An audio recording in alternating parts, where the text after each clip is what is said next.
कि मोकामा गोपालगंज दोनों सीट हम लोग जीत रहे हैं। कल के रोड शो के बाद कई भाजपा के बड़े नेताओं का मुझे फ़ोन आया। आप ही के सामने मुख्यमंत्री नीतीश कुमार जी प्रश्न उठाते हैं कि 15 साल पहले का बिहार कैसा था। बिहार हित मेरे लिए सर्वोपरि है, सबसे ऊपर है, और जो भी निर्णय मैं लूँगा वो बिहार हित में ही लूँगा। और रामविलास पासवान जी के समर्थक कभी नहीं भूल पाएंगे कि मुख्यमंत्री नीतीश कुमार जी ने किस तरीके से उन्हें अपमानित करने का काम किया। उनके जीते जी ही नहीं, उनके निधन के बाद गोपालगंज और मोकामा के समर्थक मुख्यमंत्री नीतीश कुमार जी के दिए गए कल के बयान को भी याद रखेंगे।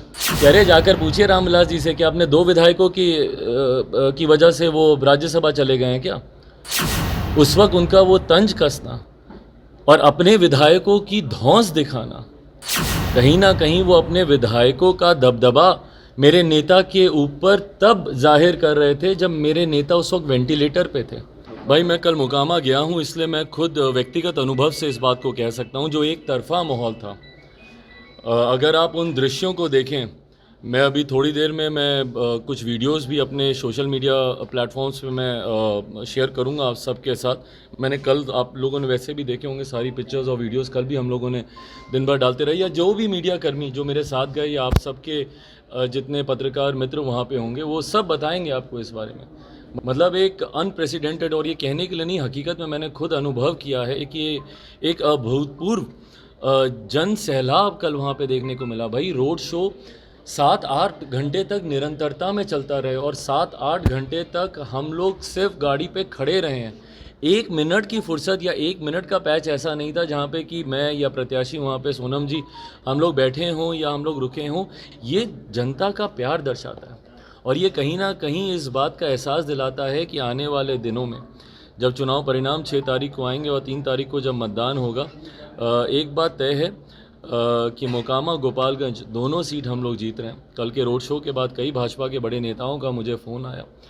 कल के बाद से जो एक नई परिस्थिति भी वहाँ पे बनी है, ये भी अपने आप में दर्शाता है कि दोनों जगह जीत हम लोग की, बीजेपी के कैंडिडेट्स की सुनिश्चित है। जीत के मार्जिन के लिए अब हम लोग को प्रयास करना होगा कि कितना उसको बढ़ा सकते। चिराग, आरजेडी कह रही है कि चिराग पासवान ने अपने पिता का सम्मान नहीं किया, जिस तरीके से दिल्ली में बीजेपी के पुलिस के द्वारा मूर्तियों को तोड़ा गया रामविलास पासवान के, और उसी बीजेपी के लिए चुनाव प्रचार करने जा रहे हैं। भाई चिराग पासवान की लड़ाई व्यक्तिगत लड़ाई कभी भी नहीं है और ना कभी रहेगी।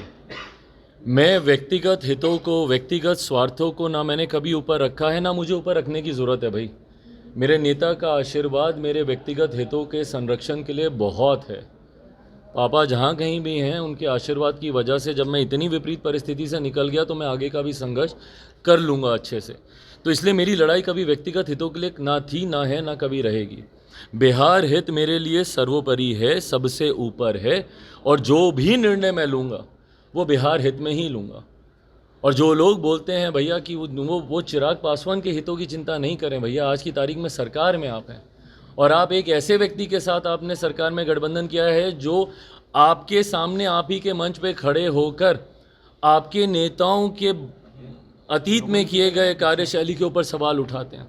आप ही के सामने मुख्यमंत्री नीतीश कुमार जी प्रश्न उठाते हैं कि 15 साल पहले का बिहार कैसा था। और ये कोई बहुत पहले की बात नहीं कर रहा, मैं हाल फिलहाल के दिनों की भी मैं बात कर रहा हूँ। तो ऐसे में जब मुख्यमंत्री जी आपके कार्यशैली पर सवाल उठाते हैं, आज की तारीख में सत्ता में आप हैं, आप बिहार के हित का काम कीजिए, आप अच्छा काम करेंगे भाई, मैं भी आपकी तारीफ करूँगा।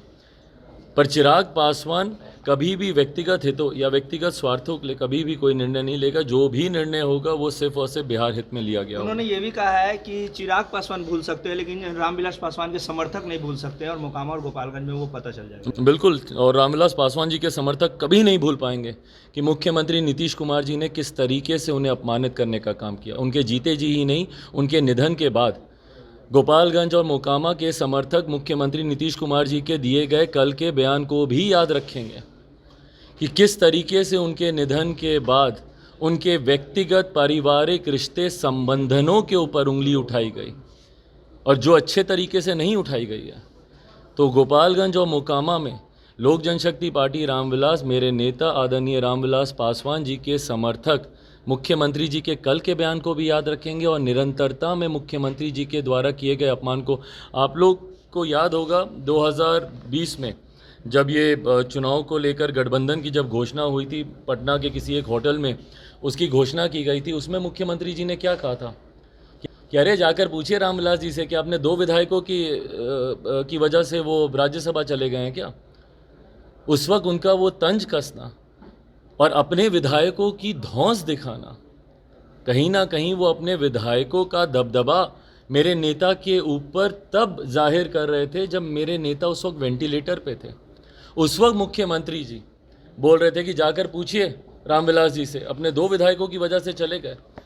जो घमंड उनको था अपने विधायकों पर, बिहार की जनता ने 2020 में उनके विधायकों को लेकर उनके घमंड को ही तोड़ने का काम किया। जो उस वक्त वो घमंड से बोलते थे कि हमारे इतने विधायक, हमारे विधायकों ने इनको जिताकर राज्यसभा भेजा, बिहार की जनता ने उनके विधायकों की संख्या आधी से ज़्यादा कम कर दी, तीसरे नंबर की पार्टी इनको बना दी। तो सही बोल रहे हैं राजद के नेता, गलत नहीं बोल रहे हैं, सही बोल रहे हैं कि गोपालगंज और मोकामा के लोग इस बात को भूलेंगे नहीं, मेरे नेता के समर्थक इस बात को भूलेंगे नहीं।